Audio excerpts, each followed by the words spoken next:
Shalom saudaraku, hari ini kita akan melanjutkan renungan kita dari Mazmur 100. Bersorak-soraklah bagi Tuhan hai seluruh bumi, beribadahlah kepada Tuhan dengan sukacita, datanglah ke hadapannya dengan sorak-sorai. Ketahuilah, Tuhanlah Allah, dialah yang menjadikan kita dan punya dialah kita, umatnya kawanan domba gembalaannya. Masuklah melalui pintu gerbangnya dengan nyanyian syukur, ke dalam pelatarannya dengan puji-pujian. Bersyukurlah kepadanya dan pujilah namanya, sebab Tuhan itu baik, kasih setianya untuk selama-lamanya dan kesetiaannya tetap turun-temurun. Saudara, setiap tanggal 17 Agustus dalam memperingati kemerdekaan Republik Indonesia selalu dibacakan naskah proklamasi kemerdekaan Republik Indonesia yang pada awal-awal mula pembacaannya dilakukan oleh Presiden dan Wakil Presiden Soekarno-Hatta. Saudara, proklamasi ini mengumandangkan, memberitahukan kepada dunia, kepada seluruh bumi, seluruh bangsa bahwa Indonesia telah merdeka. Indonesia telah bebas dari penjajahan. Mazmur 100 adalah mazmur yang masuk di dalam kategori mazmur pujian. Mazmur korban syukur yang mengajak seluruh umat untuk memproklamasikan, untuk mengumandangkan kebaikan Tuhan atas pembebasannya, atas keselamatannya, atas berkatnya. Sorak-sorai ini dikumandangkan oleh seluruh umat Israel di dalam sebuah arak-arakan menuju Bait Allah. Bersorak-sorailah bagi Tuhan hai seluruh bumi, beribadahlah kepadanya dengan sukacita, datanglah ke hadapannya dengan sorak-sorai. Pemazmur mengajak umat Allah mengutarakan semua perasaannya dengan penuh sukacita atas kebaikan Tuhan. Pujiannya penuh sukacita karena pemazmur menyadari bahwa Allah hadir di dalam hidupnya dan juga di dalam kehidupan umatnya. Bersorak-sorai merujuk kepada hati yang penuh dengan ucapan syukur. Ada sukacita yang melimpah sebagai wujud dari ibadah yang sejati dan berkenan kepada Allah. Saudara, ibadah itu merupakan respon aktif kepada Tuhan. Tidak pasif, tetapi partisipasif. Ibadah bukan masalah perasaan, melainkan sebuah deklarasi. Lagu puji-pujian ini mengakhiri serangkaian mazmur yang meluhurkan Tuhan sebagai Raja. Umat diajak untuk memuji Allah di dalam bait-Nya. Mengapa kita perlu memuji Tuhan, bersorak-sorai bagi Tuhan? Ada dua alasan. Yang pertama, sebab Tuhan adalah Allah. Tremper Longman di dalam bukunya mengatakan Tuhan dipuji bukan karena sesuatu yang abstrak, tetapi karena Ia sudah berbuat sesuatu di dalam kehidupan pribadi kita atau kehidupan bersama umatnya.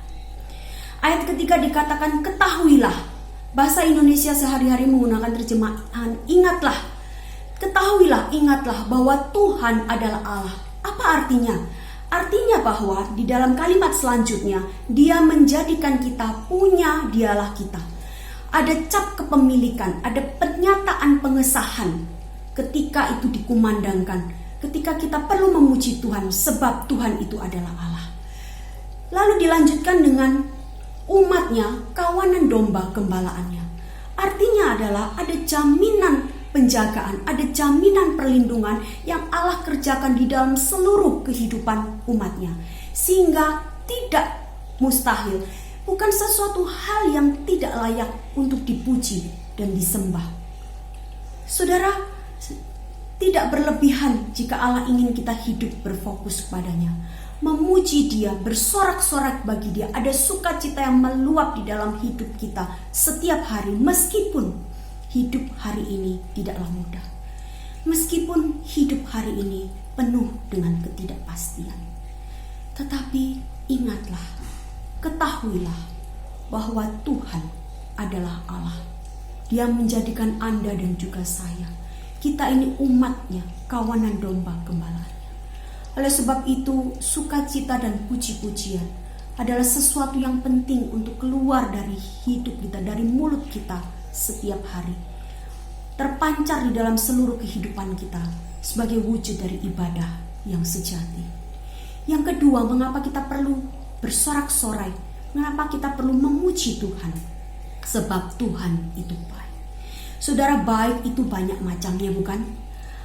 Waktu kita tidak mempunyai pekerjaan, ada orang memberikan kita pekerjaan, kita mengatakan orang itu baik. Waktu kita sedang bersedih, kita bersusah hati, ada orang yang datang menghibur kita, menemani kita, kita katakan orang itu baik. Waktu kita tidak memiliki uang, ekonomi kita sulit, ada orang yang membantu kita, orang itu baik. Tetapi baik manusia itu ada batasnya, itu bersifat sementara saja.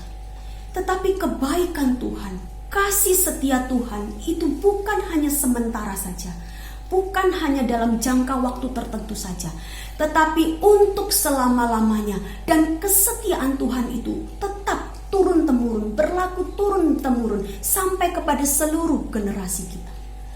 Oleh sebab itu, tidaklah berlebihan jika kita melihat kebaikan Tuhan, ada sukacita yang melimpah. Selain Dia adalah Tuhan, pemilik kita, dan juga kasih setianya tidak pernah berkesudahan di dalam seluruh kehidupan kita. Saudara, mari kita menjadi umat yang terus bersorak-sorai dan memuji Tuhan di dalam seluruh kehidupan kita. Sehingga orang bukan hanya melihat diri kita sebagai umat Allah, tetapi orang juga boleh melihat kita, melihat Allah yang hidup di dalam hidup kita. Kita diberkati dan kita menjadi berkat. Biarlah kita juga diberkati oleh firman Tuhan pada hari ini. Amin.